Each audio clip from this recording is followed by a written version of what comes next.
Thank you. Thanks for coming. Enjoy it. Okay.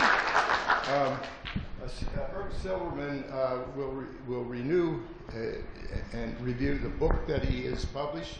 He has books available in the back. He'd be happy to sign them for you. The Candidate Without a Prayer, and an autobiography of the Jewish atheist in the Bible Belt. He will list his progression from Orthodox Jew to finally accidental activist atheist, and it's an interesting journey. He describes his critics when he ran for the governor of South Carolina. He fought for and got the legal decision that atheists were, in fact, eligible to run for office in South Carolina, because it was against the law, and he fought that for about 7 or 8 years, and lo and behold, he won. But he didn't get to be governor, however. took too long. He had 2 strikes against him anyway, but on the next pitch, of course, he hit it out of the ballpark, and he made the home run, so it paid off for him. Herb will also discuss his latest book, An Atheist Stranger in a Strange Religious Land. Let's give him a big hand. Herb Silverman.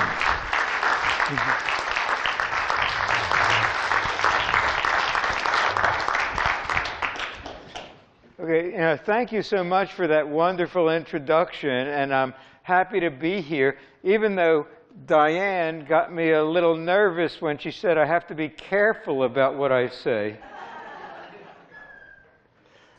Shortly, we'll have the PowerPoint up. There we go. Great. Thanks a lot. Later I'll talk about my recent book, An Atheist Stranger in a Strange Religious Land, which is a compilation of my writings from the Washington Post, Huffington Post, the Humanist, Free Inquiry, Free Thought Today, and other publications. But first, I'll talk about my autobiography, Candidate Without a Prayer, which does describe my journey growing up as an Orthodox Jew in Philadelphia to an apathetic atheist, to an accidental atheist when I moved to South Carolina, and now to what some might call an evangelical atheist. But I'll begin with the X-rated part of my book.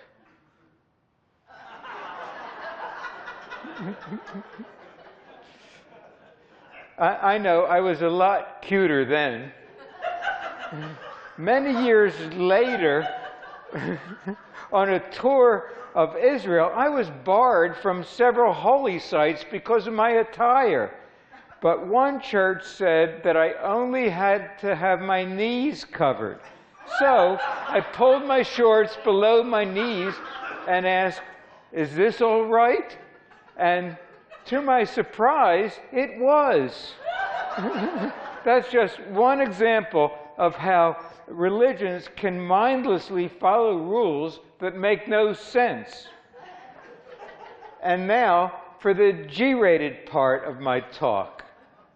I grew up in a Jewish neighborhood, went to a high school with mostly Jews, and hardly ever talked to Gentiles. But when I was 17, I heard that a charismatic Christian speaker was coming to Philadelphia named Billy Graham, and I went to hear him. And like many others, I had a life-changing experience. After Billy Graham spoke, he encouraged people to come forward and be saved. I didn't even know what that meant, but out of curiosity, I came forward. Billy Graham then mumbled a few words, and each of us who were saved were given a pastor to talk to. Mine said, "Do you accept Jesus Christ as your Lord and Savior?" And I said, "No." He tried fire and brimstone, but that also failed. But when he found out I was Jewish, he brought over a converted Jewish pastor to talk to me. When I learned that this pastor's parents were deceased, I said, "How does it feel knowing that your loving parents are rotting in hell?" And he told me they weren't. So I brought back the first pastor and watched Pastor 1 and Pastor 2 arguing about Pastor 2's dead parents. I realized for the first time how much fun it could be talking to religious people. And that was my life-changing experience. Now, for you skeptics in the audience, there really is a hell. And I was there last month. It's in Michigan. There really is a town called Hell, Michigan. And I got to tell you that Tucson is a lot hotter than hell. My first teaching job was at Clark University in Worcester, Massachusetts in 1968. It was during the Vietnam War, and in one protest, a number of us were arrested for blocking the draft board. I spent a brief time in jail where I shared a cell with one of my math students. He asked me for math help. And we were let out just about the time he finished his math homework. So for me, going to jail was a lot like holding office hours. Unfortunately, our actions did not stop the war. But I did make one important civil rights contribution around that time. Yet when a PhD student of mine passed her qualifying exams, I took her to a local Worcester bar to celebrate.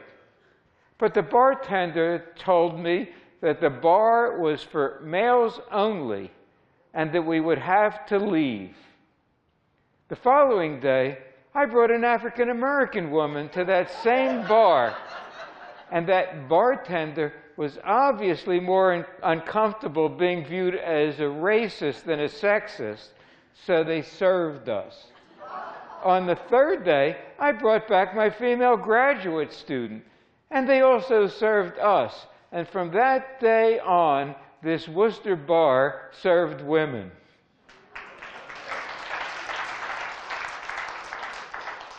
It feels nice being applauded for drinking. I moved to South Carolina in 1976 to teach at the College of Charleston. It was my first trip below the Mason-Dixon line and a bit of a culture shock for me and, I think, for South Carolina as well. In my book, I describe my experiences with some of the racism and sexism I saw and how things are slowly changing. I like to engage with religious people who do good works, and I had a wonderful opportunity in 1988. I admire former President Jimmy Carter, so I spent a week working at Habitat for Humanity with Jimmy Carter. There I am, right behind Jimmy Carter with dark hair then. I didn't realize just how Christian Habitat for Humanity was. Its founder, Millard Fuller, led us in daily prayers to Jesus before breakfast, lunch, and dinner. I suggested to Fuller that he could get more participants if he were inclusive, since all of us were building houses for people. Fuller told me he wasn't. He was building houses for Jesus, and he would stop if he thought that Jesus didn't care. I much preferred Jimmy Carter's viewpoint on that. We would have dinner nightly at different African American churches.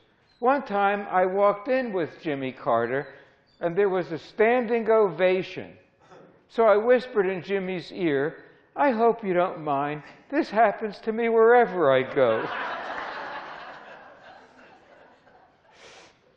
After teaching at the College of Charleston for 14 years, I had gotten pretty used to living in South Carolina, but I underwent a major life change in 1990 when a colleague pointed out that our South Carolina Constitution prohibited atheists from becoming governor.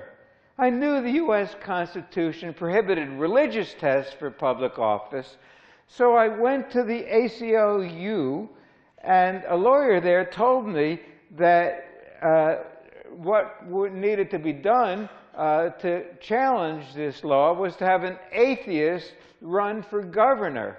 And he told me that the very best candidate would be me. Well, I looked around and I didn't see many other atheists lined up, so I agreed to be the candidate without a prayer. Incidentally, the colleague at the College of Charleston who pointed out this clause in the Constitution was a philosophy professor, now retired and living in Tucson, and he's right back there. Thank you, Hugh. That's Hugh Wilder with his wife, Panna. And Diane was talking about changing purpose of my life. Well, that 28 years ago, Hugh helped change my purpose in life. Thank you. After filing for candidacy, I learned that atheist is a very provocative word. And not just in South Carolina. The Associated Press picked up the story, and the following day, I got a call from a very distressed woman in Philadelphia.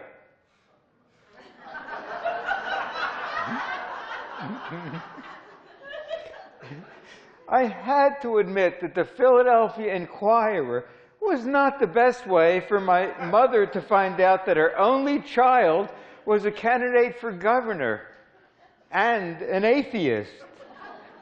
I never expected all that publicity, so I thought I could spare my mother such heartache. She didn't so much mind my being an atheist. The problem for her was going public about it. She always wanted me to appear respectable, but that never quite happened. Meanwhile, Governor Campbell said that our South Carolina Constitution was fine as it was because our country is founded on godly principles.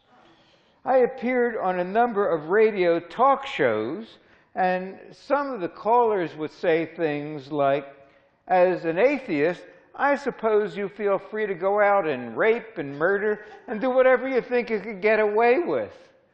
My response to such callers was, with an attitude like that, I hope you continue to believe in a God. I realized I didn't just want to change our state constitution, I also wanted to change the hearts and minds of some of my fellow South Carolinians. The media would usually introduce me as a so-called atheist or an admitted atheist. I'd often ask the host if they ever introduced guests as so-called Southern Baptists or admitted Catholics. Now, Republican Governor Campbell knew he would have an easy re-election victory, so he refused to debate the other candidates.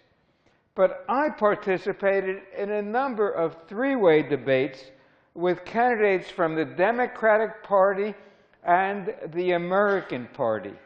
That's the old George Wallace Party. In a statewide debate on public TV, my friends thought that I had won the debate, but I expect friends of the other candidates thought that they had won. But a year later, there was an objective way to determine the winner. Of the three participants in that debate, I was the only one who was not in jail. The American Party candidate was in jail for driving without a license and refusing to get one because it's none of the government's business. The Democratic candidate for more traditional reasons, tax evasion. During the campaign, I heard stereotypical comments that atheists are mean and angry protesters who do nothing but ridicule religion. I wanted to show that we do have a sense of humor. So here are some of the questions I was asked during my campaign and my answers.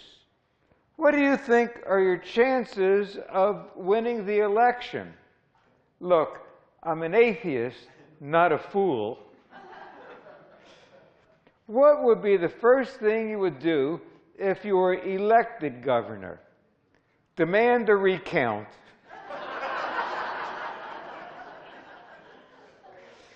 What would make you believe in God? Perhaps if I won the election.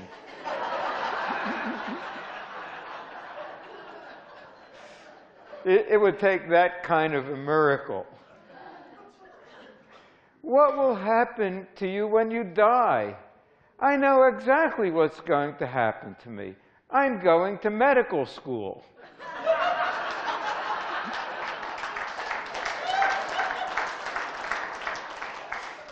Just like my Jewish mother always wanted me to do.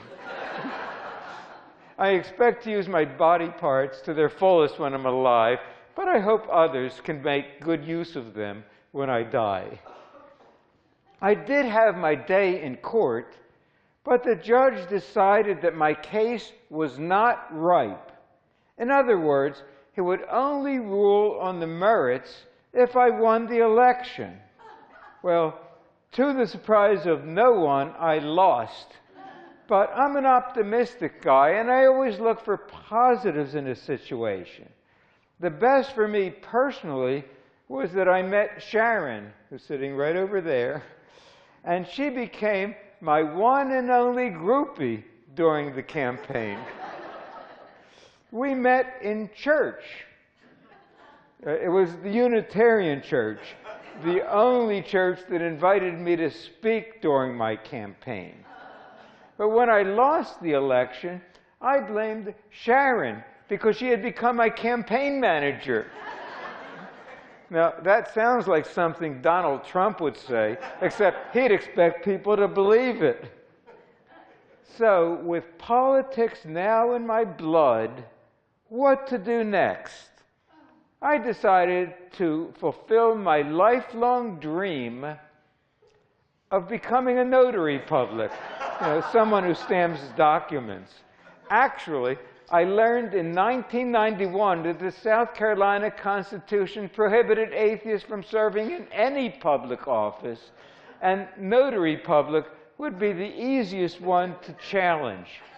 So I filled out the form, crossed out "So help me God," and paid my $25 application fee. But Governor Campbell rejected my application. When I asked why, he said it was too burdensome to tell why he rejects notary public applications. Well, 3 years later, in a deposition in 1994, we learned that there had been 33,471 notary applications approved, and that mine was the only one rejected. As far as I know, I'm the only one in the history of South Carolina to be rejected as a notary public. Then I won my case in several lower courts, but the state kept appealing it up to the South Carolina Supreme Court. Finally, in 1997, the Supreme Court ruled unanimously in my favor, nullifying the anti-atheist clause in the South Carolina Constitution.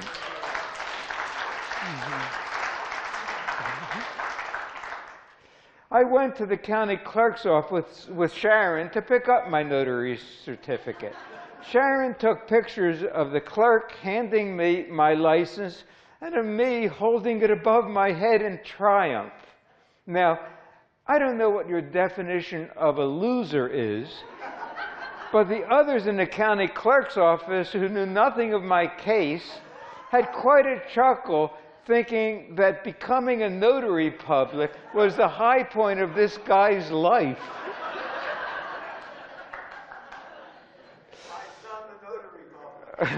Right. One of my students at the College of Charleston, who was unfamiliar with my case, saw this notary certificate prominently displayed in my office, and he asked me if I had to go to law school to becoming a notary public. I said, no, it wasn't quite that simple. Law school would have taken only 3 years. It took me longer to become a notary public than receive my PhD in mathematics. It should not have taken me 8 years to become a notary public, or happen the way it did, but it was well worth the wait. Incidentally, not only will I sign copies of my book, I'll also notarize it for you. Now, I'm sure you've had many authors sign books here, but I bet I'm the first one to notarize it. Now, throughout all my endeavors, Sharon has been a wonderful friend and partner. So, after living in sin for 10 years, Sharon and I got married in our home on January 1st, 2000 at 12:01 a.m. Sharon wanted me to get dressed up for the wedding, so she got me a tuxedo t-shirt for the occasion.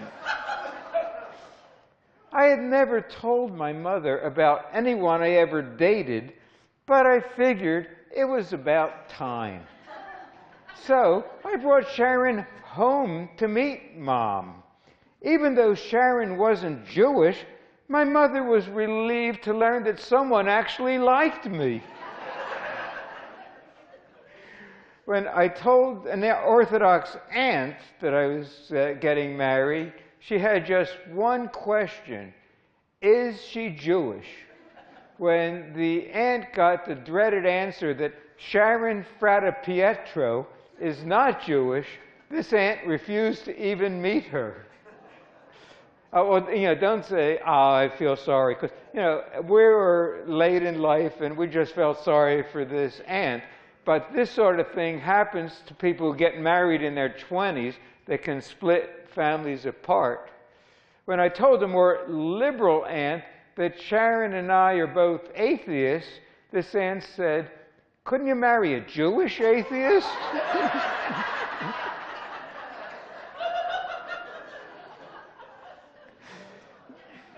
During my run for governor, I got a considerable amount of hate mail, as you might expect, but I also heard from a surprising number of people who thought they were the only atheist in South Carolina. So, in 1994, I helped form a local group, the Secular Humanists of the Lowcountry, which has become a vibrant community with over 150 active members. Here's our Secular Humanists t-shirt, and the back of our shirts have my favorite pun.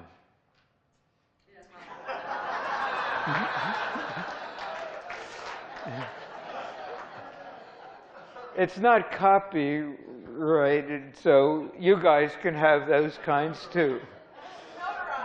Notarize. Right, and I'll notarize your shirts. I also learned about several national atheist and humanist organizations, and I joined them all because they were involved with issues I supported. But each was doing its own thing and ignoring other like-minded organizations. I wanted to show our strength in numbers and cooperate on issues that affect all secular Americans. So in 2002, I helped form the Secular Coalition for America, whose mission is to increase the visibility of and respect for non-theistic viewpoints and to protect and strengthen the secular character of our government. We, for the first time, formed a political advocacy group to allow unlimited lobbying on behalf of secular Americans, finally giving atheists and humanists a voice in our nation's capital. We went from all volunteers to a dedicated staff of 8. Not quite what the religious right has, but a reasonable start. We now have 19 national member organizations, and we hope to expand to 50 active state secular coalitions. And I must say that the Secular Coalition for Arizona is a role model for all 50 states. Thank you all for the work you're doing.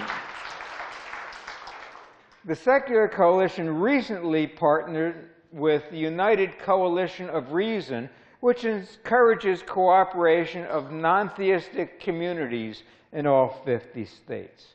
Both our national and Arizona secular coalitions can use help from committed activists like most of you, so please go to our website, secular.org, and sign up for our national action alerts, and consider supporting the Secular Coalition for America as well as Secular Coalition for Arizona, 2 great groups. As president of the Secular Coalition, I was invited to participate in a debate at Oxford University in England. We were told to wear tuxedos, which I rented and wore for the one and only time in my life. The debate topic was, does American religion undermine American values? I began. You just heard Richard Lowry, editor of National Review, complain about how difficult it is to be a conservative in New York City. Now, I'll tell you what it's like to be an atheist in South Carolina. And I told some of the stories, and I closed with, in this melting pot called America, we are in one nation under the Constitution, or maybe under Canada. But we are not one nation under God. And given how the religious right opposes the teaching of evolution or any scientific or social view that conflicts with a literal interpretation of the Bible, we are really becoming one nation undereducated.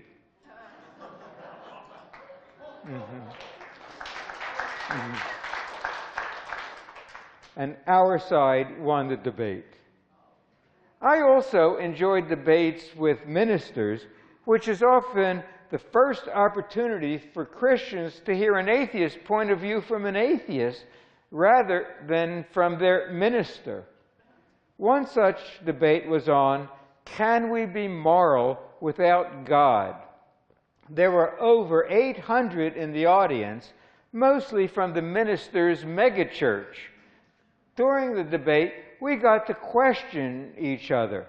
My favorite question for the minister was, how would you behave differently if you stopped believing in God? The minister thought for a minute and said, sometimes I'm tempted by other women, but I don't act on that temptation because of my love of Jesus, knowing how much it would hurt Jesus. Well, that gave me an easy response.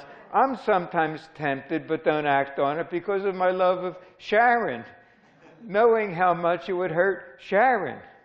I think even the minister's wife preferred my answer.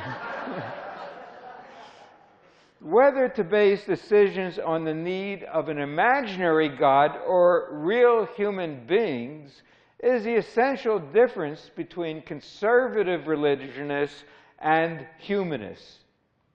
Now, I always look for common ground with religious people, even if it's difficult, as in the following case.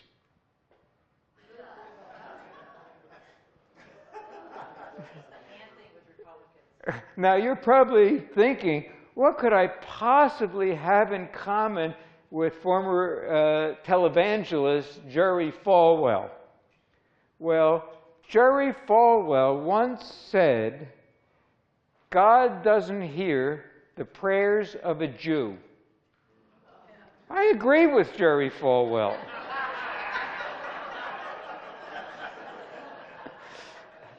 Though for very different reasons. Again, my website is herbsilverman.com, which you can check for debates and articles I've written. And again, I'll be happy to sign and notarize this book, as well as my latest book, An Atheist Stranger in a Strange Religious Land. I'll now give a few excerpts from that book, and that also ends the PowerPoint presentation.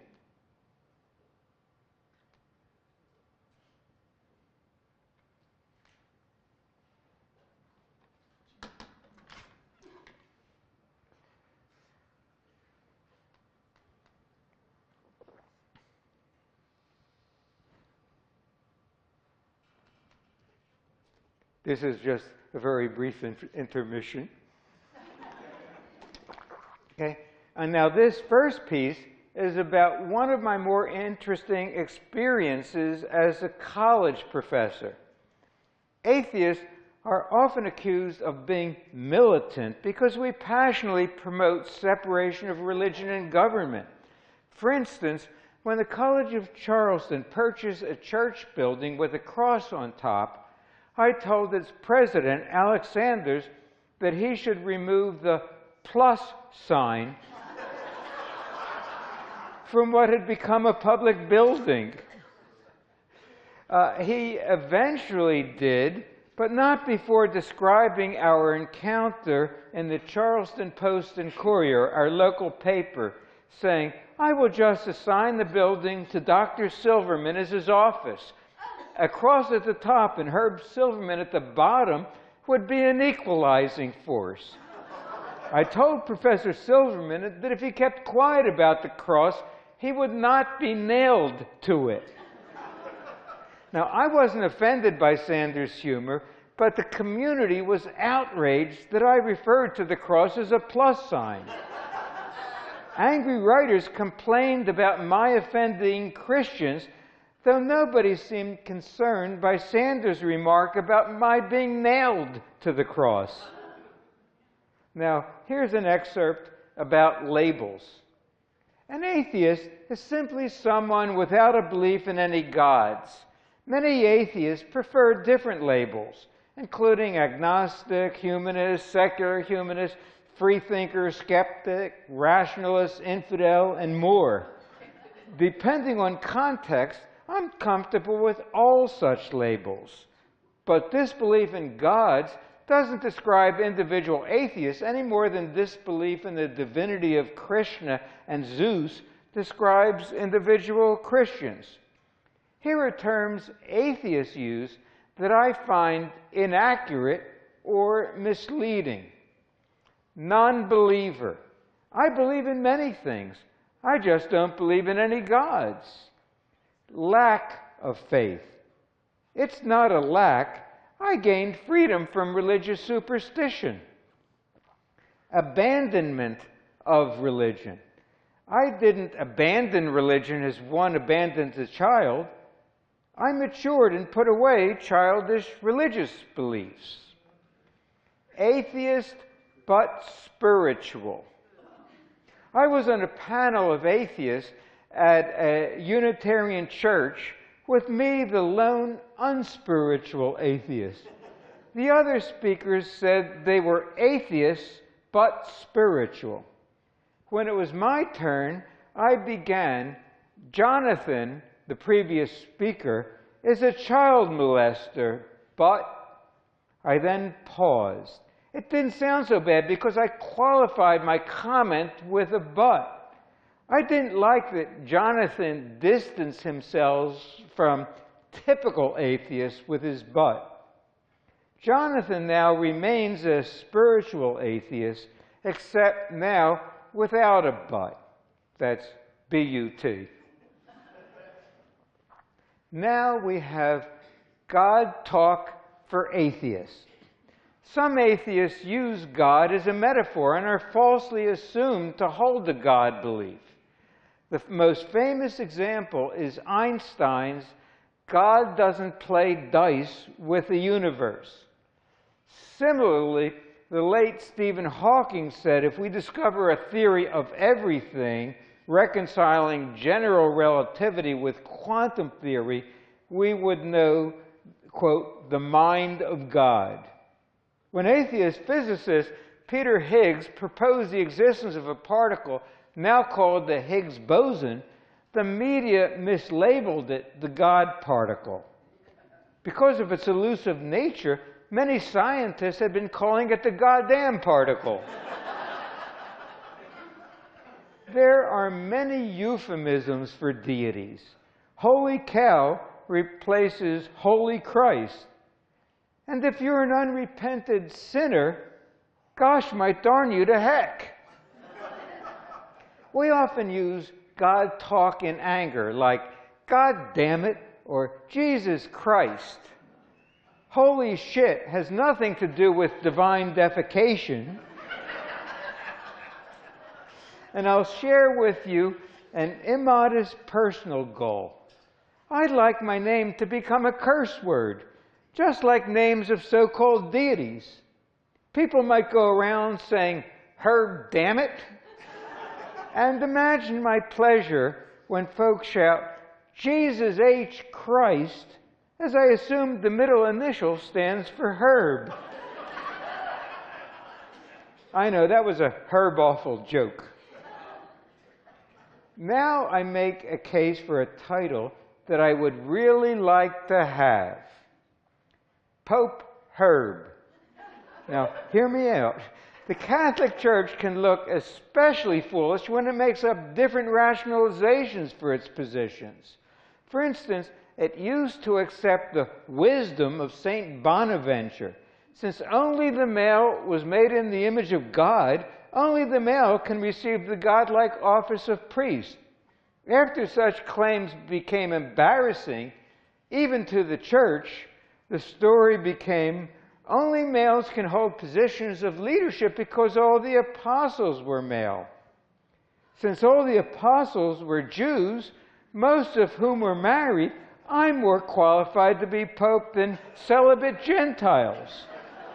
My first act as pope would be to declare ex cathedra, invoking papal infallibility, that all future popes must be atheists, turning Catholicism into an evidence-based religion. Now, here's one of my favorite jokes about Jewish atheists. A Jewish atheist who hears that the best school in town happens to be Catholic, so he enrolls his son into the school. Things are going quite well until one day the boy comes home and says, I just learned all about the Father, the Son, and the Holy Ghost. The boy's father, barely able to control his rage, grabs his son by the shoulders and says, Joey, this is very important, so listen carefully. There is only one God, and we don't believe in him.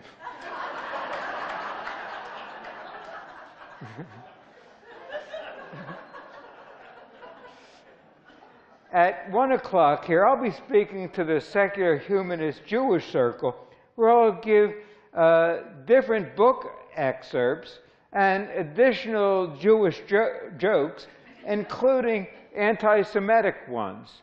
I'm more comfortable talking to a Jew audience giving anti-Semitism, so feel free to come to that talk as well. Next, I defend religious freedom for Christians. An affordable health care plan found in Mark 16 is that believers can cast out demons and will remain healthy by taking up snakes or drinking poison.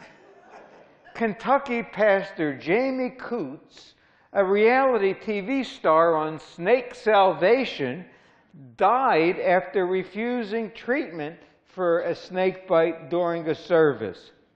To paraphrase Matthew 26, "He who lives by the snake dies by the snake." Now, I side with religious freedom for snake handlers who practice their religion without imposing it on those of us who live in the real world. Poisonous snakes are more effective in reducing overpopulation than in healing. What I admire, sort of, about Coots is that he was no hypocrite. He died for his beliefs. Contrast that with televangelists who ask poor people for love offerings, financial or otherwise.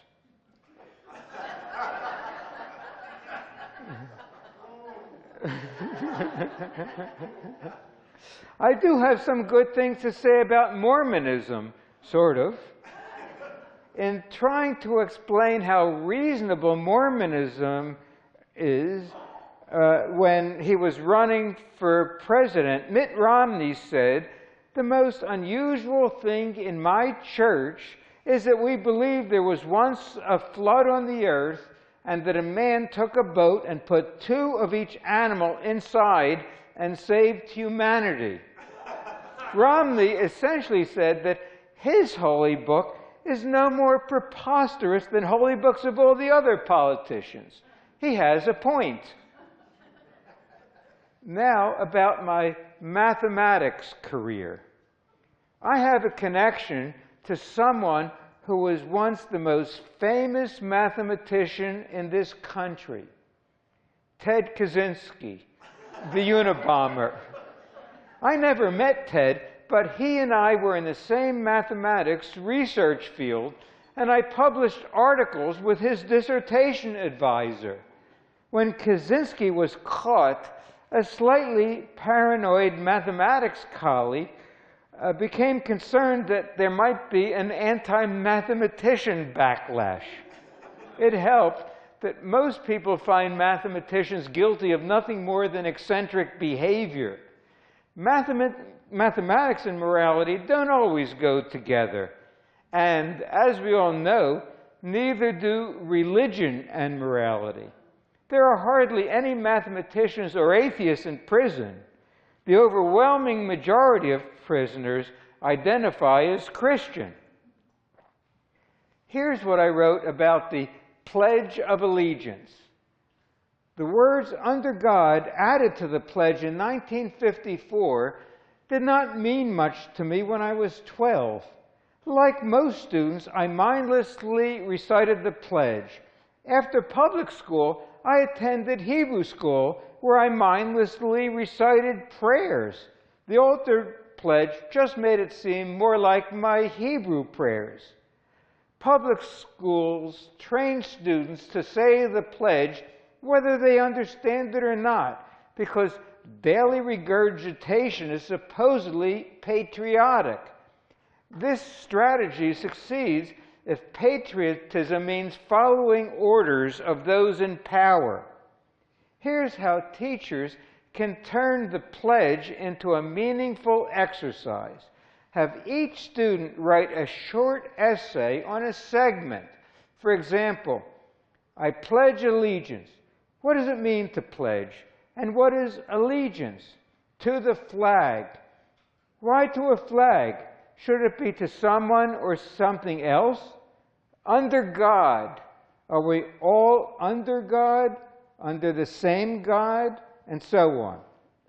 Next, have students read their essays, followed by a class discussion. Encourage each student to rewrite the pledge in a way that is more meaningful to him or her. Instead of daily group recitation, the class can then discuss different student pledges. students would understand the pledge better than in previous generations, whether under God or not. Sometimes it's easier to make a point with one pithy sentence. So I have a chapter on such sound bites, and I'll close with a sample. In the beginning was the Word, and the Word was aardvark.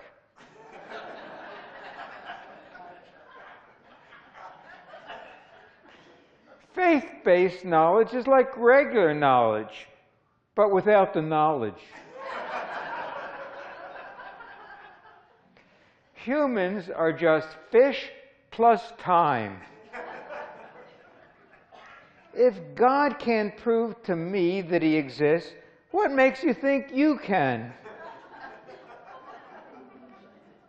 I believe in the Bible because I've seen one.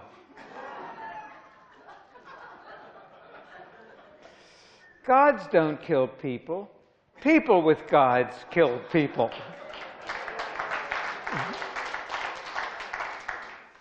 Life is a sexually transmitted disease with a 100% mortality rate. It's well known that 87.3% of statistics is made up. Finally, some folks waste a lot of time and energy trying to interpret difficult, anachronistic, and contradictory biblical passages. So I'll make it easy for you and sum up both the Old and New Testaments in 5 words each. Old Testament: obey the Lord or die. New Testament: believe in Jesus or fry. Thank you.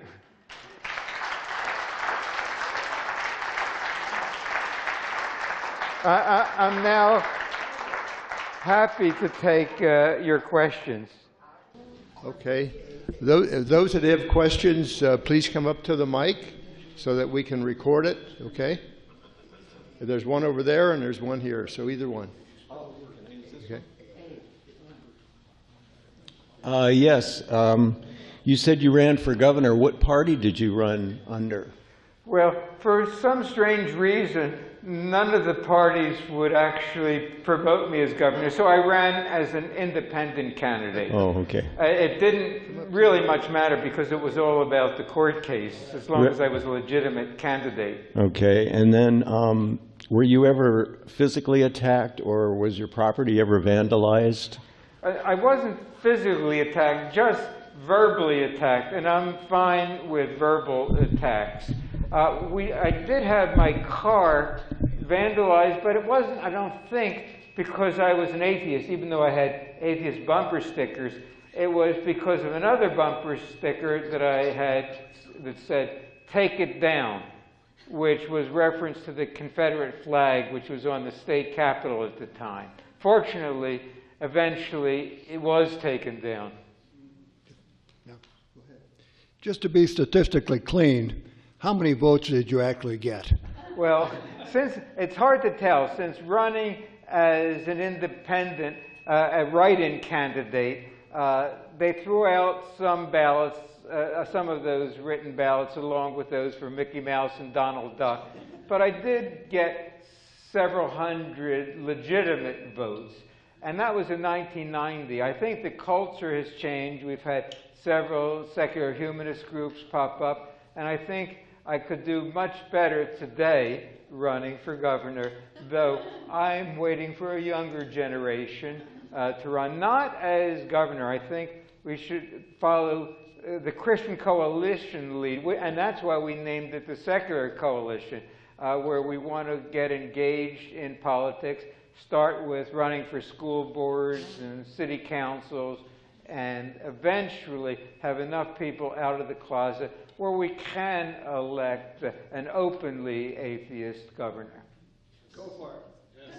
You all should be going for it, and tell your children and grandchildren to go for it also.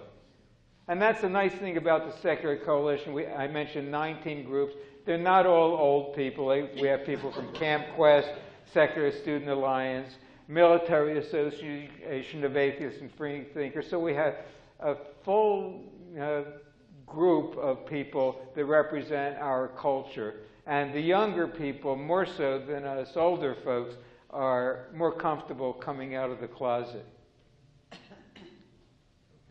Got a question. So you talked about the church that was being converted to a university building and wanted to take the cross down. If you were to replace the cross with some mathematical symbol, what would it be? Well, well, it could be equal for equality. It could be infinity, things we search for our lives but never quite reach. But I was just happy to have no symbol on the building, and it became a secular building. And the president was also an atheist, and he was really supportive of me. He didn't come out publicly saying he was an atheist, but he, in one of the debates at the College of Charleston, he was a moderator for the debate with a Christian, and afterward he told me he didn't disagree with anything that I said, which was his way of telling me he was an atheist.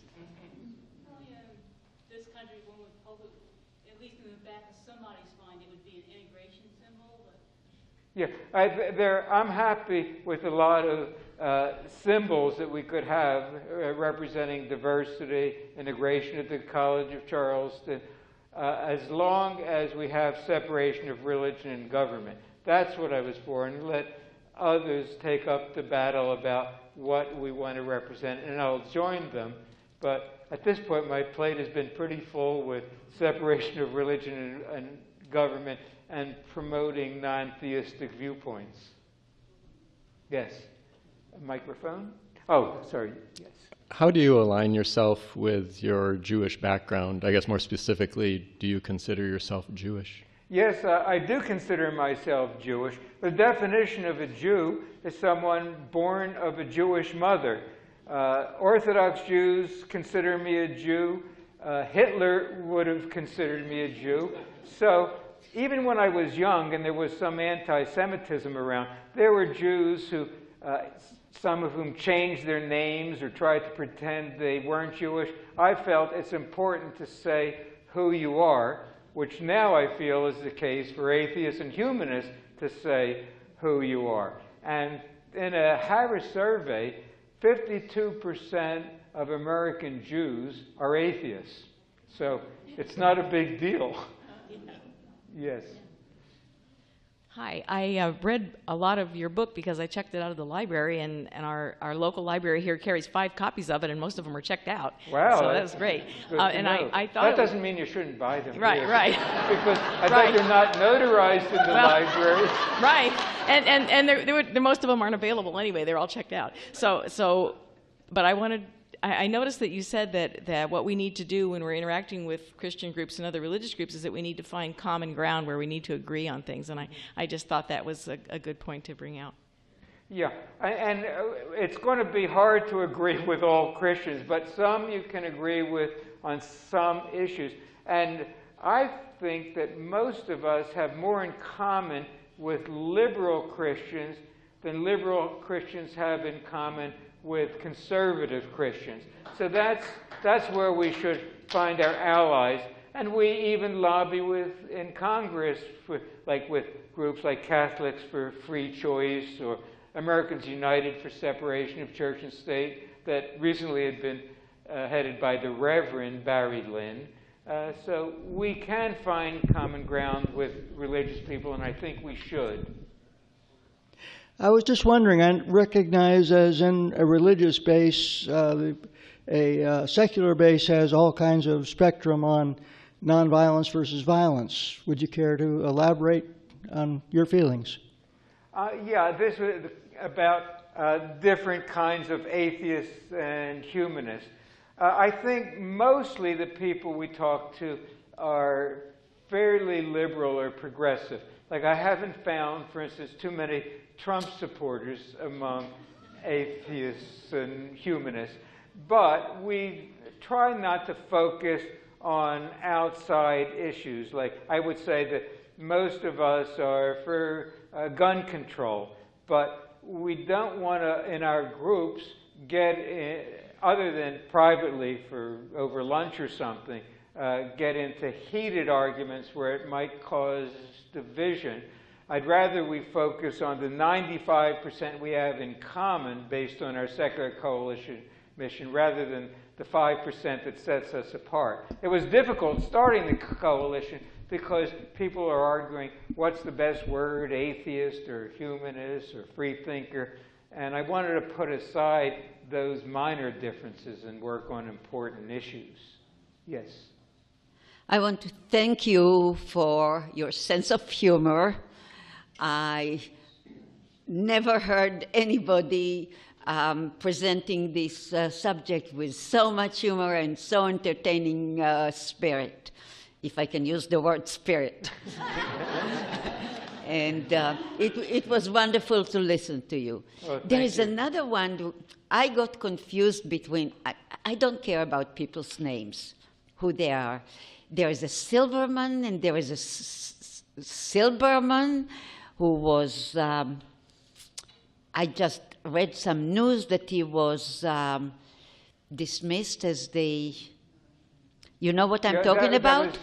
You're not the same person? That was David Silverman, who was president of American Atheists. Right. This is not you. No, I am not. It's just that the names are similar. I got confused about the whole thing. And there was somebody else who appeared here in the past, and I think his name was something like this also. What? But declared himself that he is not Jewish, despite the fact that he was Jewish. Yeah. And now you declared yourself as Jewish, and I prepared a whole speech about it and explained to you that I have no religious cell in my body. None, zero, zilch. I grew up among Jews, and I'm Jewish, not religious Jewish.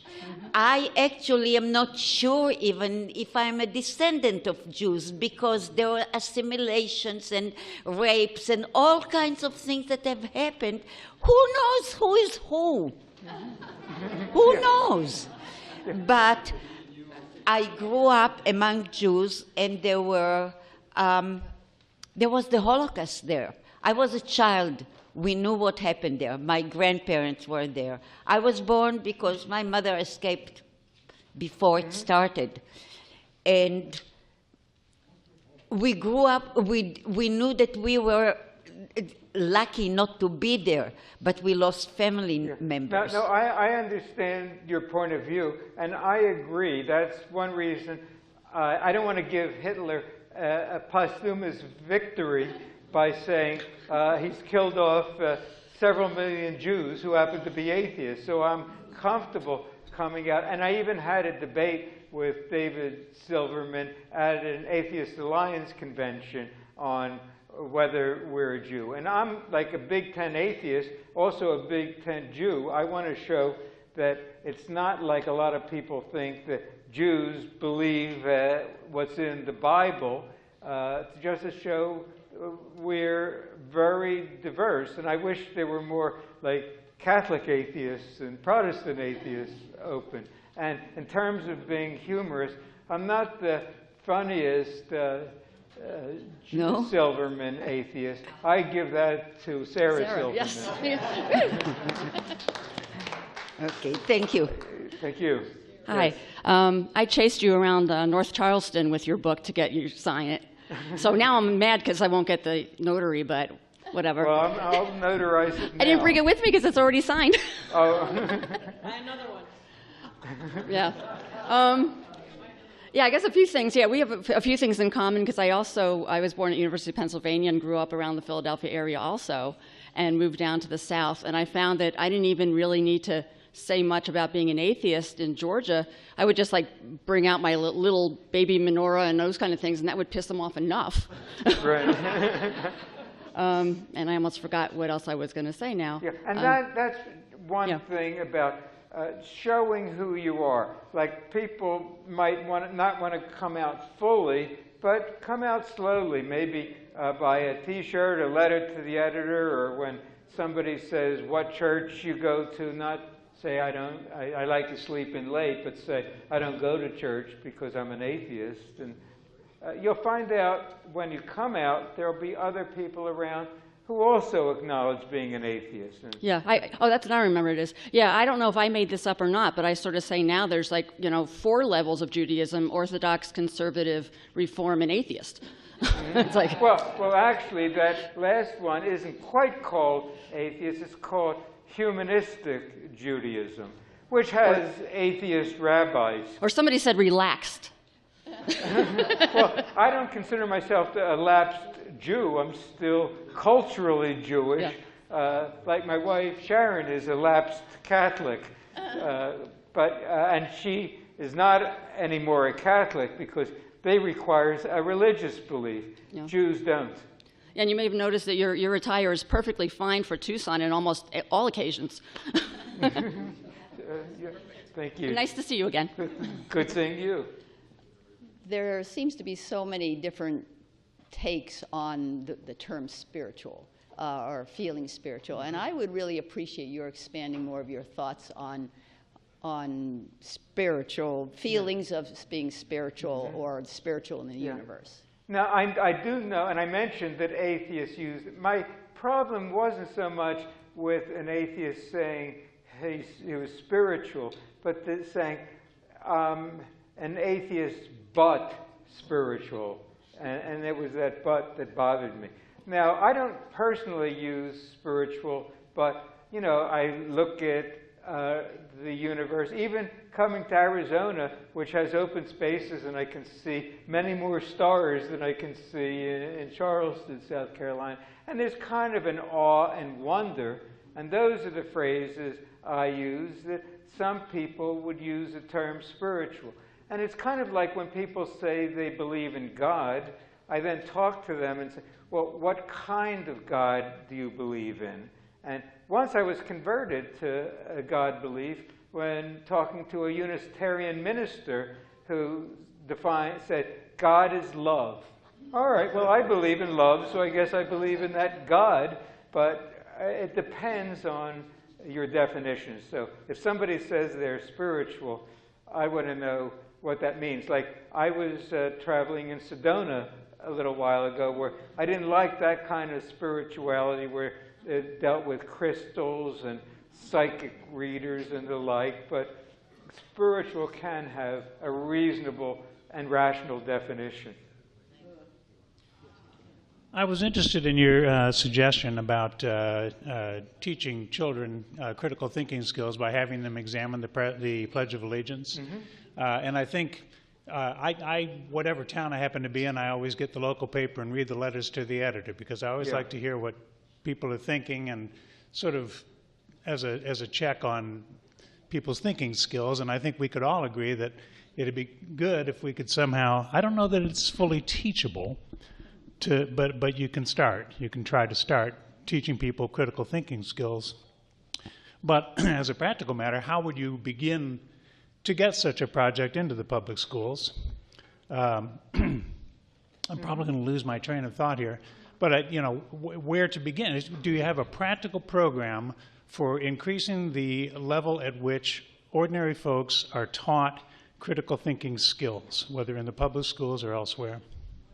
Yeah, I think that's something we would all want to see, critical thinking skills, and some schools are moving more in that direction, maybe some charter schools, but I think even teachers in public schools might be required to do certain things by rote, but then can discuss what people are doing by rote. They might have to say the Pledge of Allegiance, but a teacher after that can then discuss, what does this Pledge of Allegiance mean to you? What does this phrase mean? And try to encourage people, no matter what they're reading, to not just memorize things and read things without trying to understand. And I know this happens in mathematics too, where people are trying to just memorize enough to pass an exam, and some you can without applying critical thinking skills. And this is where a lot of our teachers try to make sure that students understand what mathematics they're doing or what they're reading, rather than just rote memorization. In Charleston, is your biggest handicap the fact you were Jew or because you were an atheist? Can you make a distinction? Well, you know, I think there, of course, is some anti-Semitism. Once I got after writing a letter to the editor, I got a message on my phone saying, you Jews take over all the banks and own all these things and all these bad things, and every stereotype you can imagine, and it ended, I know that Jesus wants me to love you people, but sometimes you people make it so hard. But overall, I think there was more anti-atheists. That there's the oldest ongoing Reform synagogue in Charleston. So, and there's a Jewish studies program at the College of Charleston. So I think Judaism is more acceptable among Jews who are largely atheists, but even Christians who say, well, you're people of the book, whether we are or not. And a lot of Christians these days are wanting to promote things that I don't, taking over greater Israel, driving the Palestinians out, because Christians are expecting when that happens, there'll be the second coming. And so they're not as anti-Jewish as I think they are anti-atheist. But I think the more we come out, the less anti-atheists, even in South Carolina, it's becoming. Yes?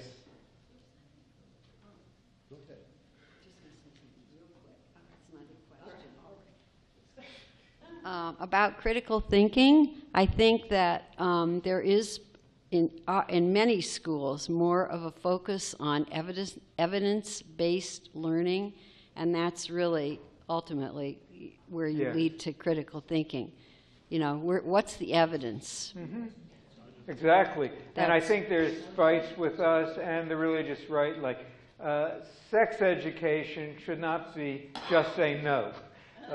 We need evidence on what works, and we have that, and in so many other areas as well.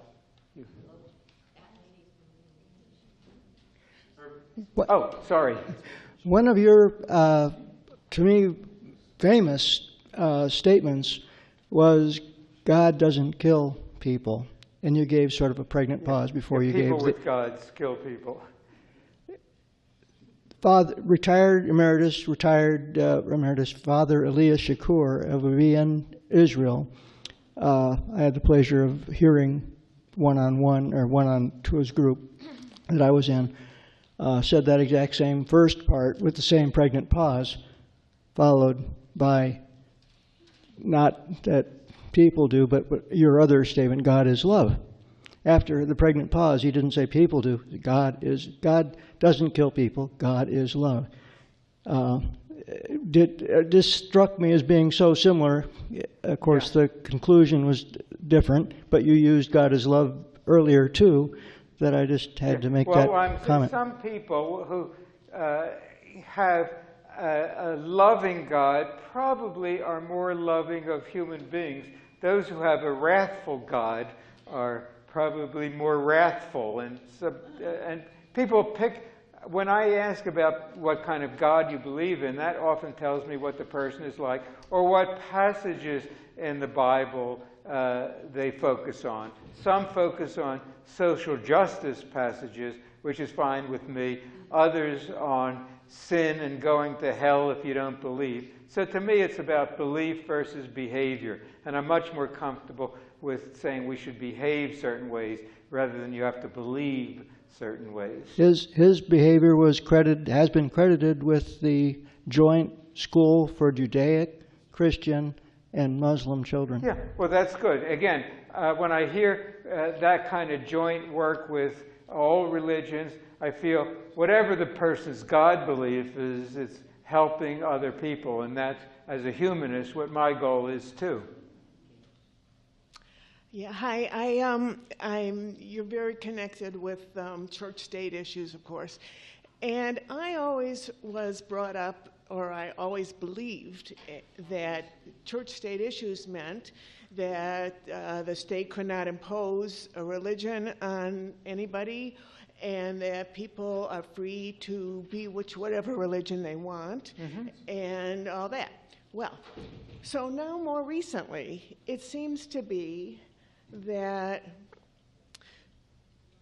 businesses, companies, can, by stating their freedom of religion, curtail the human rights of people that work for them. Now, I wonder if you could comment on that. Yeah, to me, the dividing line in separating religion and government is that people can promote their religion as long as it doesn't affect those of other religious beliefs. Like, if I said, my religion allows me to go out and kill infidels, that steps beyond promoting your religion. But if I have a religion where I believe in the tooth fairy, and I don't force others to believe in that tooth fairy, that's okay. And the government can't say, you need to go to jail for believing in the tooth fairy. So it's, to me, a question of whether it harms others. And we have cases like, my religion tells me I can't have LGBT people living in, or coming to my restaurant. That's wrong. A minister can say, I don't believe in gay marriage, so I won't officiate in one. That is okay.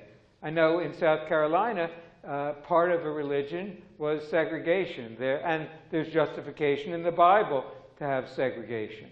Now, people can refuse to go to integrated restaurants, that's their right, but you can't have public accommodations that are segregated anymore. So that's the trend I think I hope we're coming to that. No, I understand the distinction, and you said, is it appropriate and is it legal? And those are two different words. I would say it's not appropriate, but judges decide what's legal. Like it was once that a black was considered 3/5 of a person. So I think Hobby Lobby is just wrong in what they're doing, and I would like it to be illegal, and working with the Secular Coalition and politicians and courts to have it made illegal. But so far, we're not as successful as we would like to be on that. Okay. Well, I do thank you all for being here and your wonderful questions. Give me a big hand. And as I say, I'll be happy to sign and notarize. He has notary and pen in hand, so go